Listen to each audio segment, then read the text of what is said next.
Hello friends, इस video में हम आपको बताने जा रहे हैं कि आखिर फैक्ट्रीज़ में नेचुरल रबर को कैसे बनाया जाता है और नेचुरल रबर से रबर बैंड और गाड़ियों के टायर को किस तरह से तैयार किया जाता है। तो चलिए बिना किसी देरी के वीडियो शुरू करते हैं। सबसे पहले हम जानेंगे कि नेचुरल रबर को कैसे बनाया जाता है। नेचुरल रबर के लिए रबर के पेड़ों से लेटेक्स को निकाला जाता है। इसके लिए रबर के पेड़ों में टेपिंग करके इन पेड़ों से वाइट मिल्क को कलेक्ट किया जाता है। इस वाइट मिल्क को ही लेटेक्स कहा जाता है। इसमें टैपिंग के लिए एक शार्प मेटल टूल का इस्तेमाल किया जाता है। इस मेटल टूल की मदद से पेड़ की छाल की एक पतली लेयर निकाल दी जाती है, जिसके बाद इसमें से वाइट मिल्क की सॉल्यूशन निकलने लगता है और इस सॉल्यूशन को कलेक्ट करने के लिए इसमें नीचे एक कंटेनर को फिक्स कर दिया जाता है, जिसमें इस सॉल्यूशन की एक एक बूंद इकट्ठा होती रहती है।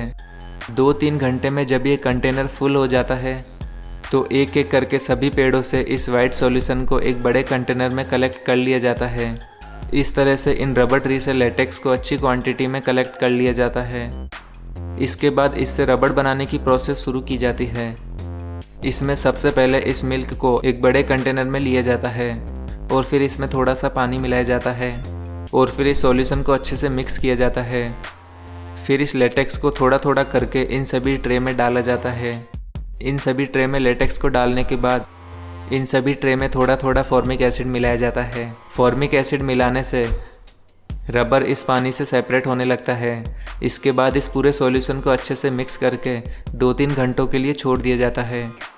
इसके बाद इन ट्रे में से ये लेटेक्स रबर पानी से सेपरेट होकर पनीर की तरह इसके ऊपर तैरने लगता है और पानी के ऊपर रबर की शीट बन जाती है। फिर इस रबर शीट से पानी को पूरी तरह से निकालने के लिए एक कंप्रेसर मशीन में से इसको गुजारा जाता है। इस कंप्रेसर मशीन में लगे रोलर की मदद से इन शीट को प्रेस करके इसका पूरा पानी निकाल दिया जाता है। इन कंप्रेसिंग रोलर से शीट को 2-3 बार गुजारने से इनका सारा पानी इनसे अलग हो जाता है।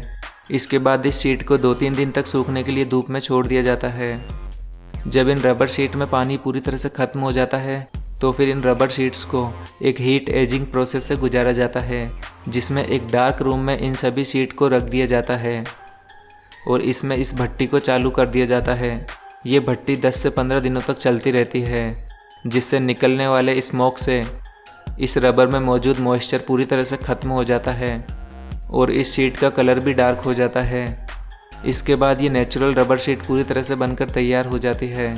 फिर इन रबर शीट की मदद से बाकी सारे प्रोडक्ट बनाए जाते हैं। अब जानते हैं कि फैक्ट्री में इन रबर बैंड्स को कैसे बनाया जाता है, जिनका इस्तेमाल बालों और नोट को बांधने से लेकर मिठाई के डब्बों को पैक करने में किया जाता है। रबर बैंड बनाने के लिए सबसे पहले रबर के पेड़ से कलेक्ट किए हुए लेटेक्स को एक बड़े कंटेनर में डाल लिया जाता है। फिर इस बड़े कंटेनर में लेटेक्स को लगातार चलाते हुए बॉईल किया जाता है और जब ये लेटेक्स अच्छे से बॉईल हो जाता है तो फिर इसमें कुछ स्पेशल केमिकल और सोप वाटर को मिलाया जाता है। इसके बाद इसे और चलाते हुए उबाला जाता है। इसके बाद इस पूरे कंटेनर को 3 दिन के लिए यूं ही छोड़ दिया जाता है। 3 दिन तक पड़ा रखने के बाद इस लेटेक्स में से पानी अलग होकर पानी और लेटेक्स अलग हो जाते हैं। इस लेटेक्स में से पानी अलग होकर क्रीमी और गाढ़ा लेटेक्स ऊपर की तरफ रह जाता है, जिसका इस्तेमाल बाद में रबर बैंड बनाने में किया जाएगा। इसके बाद इस क्रीमी लेटेक्स को अलग अलग प्लास्टिक के टैंक में ले लिया जाता है और जिस भी कलर का रबर बैंड बनाना होता है उस कलर के लिक्विड पिगमेंट को इस क्रीमी लेटेक्स में डालते हुए अच्छे से मिक्स किया जाता है। इसके बाद अब रबर बैंड बनाने का मटेरियल पूरी तरह से तैयार हो जाता है। इसके बाद इन प्लास्टिक मोल्ड को केमिकल में वॉश किया जाता है ताकि इस पर यह रबर चिपके ना, और फिर इन प्लास्टिक मोल्ड को इस लिक्विड में धीरे से डिप करके निकाल लिया जाता है। ऐसा करने से ये क्रीमी लेटेक्स इन मोल्ड के ऊपर चिपक जाता है। इसी तरह से ये सारे मोल्ड इस क्रीमी लेटेक्स में डिप करवा दिए जाते हैं और फिर इन मोल्ड्स को कुछ घंटों के लिए धूप में सूखने के लिए छोड़ दिया जाता है। जब ये मोल्ड्स धूप में पूरी तरह से सूख जाते हैं तो फिर इन मोल्ड पर से इन रबर ट्यूब को पानी की मदद से उतार लिया जाता है। इन रबर ट्यूब को निकालने के बाद एक बड़े कंटेनर में पानी गर्म किया जाता है और इन सभी ट्यूब को इन कंटेनर में डालकर इस पानी के साथ उबाला जाता है, जिससे ये रबर ट्यूब पूरी तरह से फूल जाती है। अब रबर ट्यूब रबर बैंड बनाने के लिए पूरी तरह से तैयार है। इन सभी रबर ट्यूब को एक कटिंग मशीन में लगाकर छोटे छोटे टुकड़ों में काट दिया जाता है इसके बाद रंग बिरंगे रबर बैंड बनकर पूरी तरह से तैयार हो जाते हैं।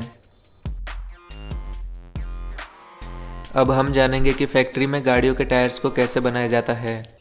फैक्ट्रीज में टायर्स को बनाने के लिए natural rubber, synthetic rubber, carbon black और ऑयल का इस्तेमाल किया जाता है। इसमें इन चारों मटेरियल को फिक्स अमाउंट में लेकर एक मेल्टिंग मशीन में डाल दिया जाता है। इसके बाद इस मेल्टिंग मशीन में लगे हीटर की मदद से इन मटेरियल को मेल्ट किया जाता है। इसके बाद इस पूरे मटेरियल को एक मिक्सिंग रोलर तक पहुंचा दिया जाता है। यहाँ ये रोलर इन सभी मेल्टेड मटेरियल को रोलर के बीच से प्रेस करते हुए इन्हें अच्छे से मिक्स कर देते हैं, जिससे इसके हर एक पार्टिकल में ये मटेरियल अच्छे से मिक्स हो जाता है। यहाँ इन सभी मटेरियल को मिक्स करते हुए इसकी एक लंबी और पतली शीट बना दी जाती है और इस शीट को आगे कलेक्ट कर लिया जाता है। इन रबर की सॉफ्ट और हार्ड दोनों ही तरह की कई प्रकार की शीटें बनाई जाती है और इनमें टायर को स्ट्रेंथ देने के लिए स्टील के साथ भी इस रबर को मिक्स करके इसकी शीट तैयार की जाती है और एक शीट इसमें नायलॉन के कपड़ों के साथ मिक्स करते हुए भी तैयार की जाती है। इसके अलावा कई तरह की रबर बेल्ट भी इसमें तैयार की जाती है, जो कि इस टायर की मजबूती के लिए काफ़ी ज़रूरी होती है। इस तरह से इन सभी रबर शीट को पहले ही तैयार कर लिया जाता है। इसमें टायर की सबसे ऊपरी लेयर पर एक प्रिंटिंग मशीन के जरिए कुछ डिटेल्स भी प्रिंट कर दी जाती है। इसमें सबसे बेस शीट को लेकर एक रोलिंग डाई प्लेटफॉर्म पर फिक्स कर दिया जाता है और इस पर एक के बाद एक रबर की लेयर की शीट चढ़ा दी जाती है। इन सभी रबर लेयर में ग्लू लगा होता है, जिससे इन सभी लेयर्स को रोलर प्रेस की मदद से दबाते हुए अच्छे से एक के ऊपर एक चिपका दिया जाता है। सभी लेयर्स को अच्छे से चिपका देने के बाद इसके दोनों किनारों पर एक एक मेटल वायर की रिंग को रखकर इसे इसके किनारों पर प्रेसिंग मशीन की मदद से प्रेस करके इसमें लगा दिया जाता है और फिर इस टायर पर एक फाइनल रबर लेयर को चढ़ाया जाता है और इसे भी रोलर प्रेसिंग मशीनों द्वारा प्रेस करते हुए इस पर चिपका दिया जाता है। अब तैयार हो चुके टायर को एक हीट प्रेसिंग मशीन तक पहुंचाया जाता है। यहाँ इन प्लेन टायर को मशीन के प्लेटफॉर्म के ऊपर रखकर इसे दोनों तरफ से कुछ देर प्रेस किया जाता है, जिसके बाद ये मशीन इस टायर की ऊपरी लेयर को हीट की मदद से मेल्ट करके इसके क्राउन वाले पार्ट की डिजाइन इस पर बना देती है। इससे ट्रेड वाला हिस्सा भी इस टायर के ऊपर उभर जाता है। इसके बाद गर्म हुए टायर को बीच में से प्रेस करके इसके बीच वाले पार्ट को अंदर की तरफ धकेल दिया जाता है और इसे एक प्रॉपर टायर का शेप दे दिया जाता है। इसके बाद ये टायर पूरी तरह से बनकर तैयार हो जाता है। दोस्तों, आपको ये सभी प्रोसेसिंग मशीनें कैसी लगी, अपने विचार हमें कमेंट बॉक्स में ज़रूर बताएं और ऐसे ही इंटरेस्टिंग और नॉलेज से भरे और वीडियोस के लिए हमारे चैनल को भी सब्सक्राइब कर लें। धन्यवाद।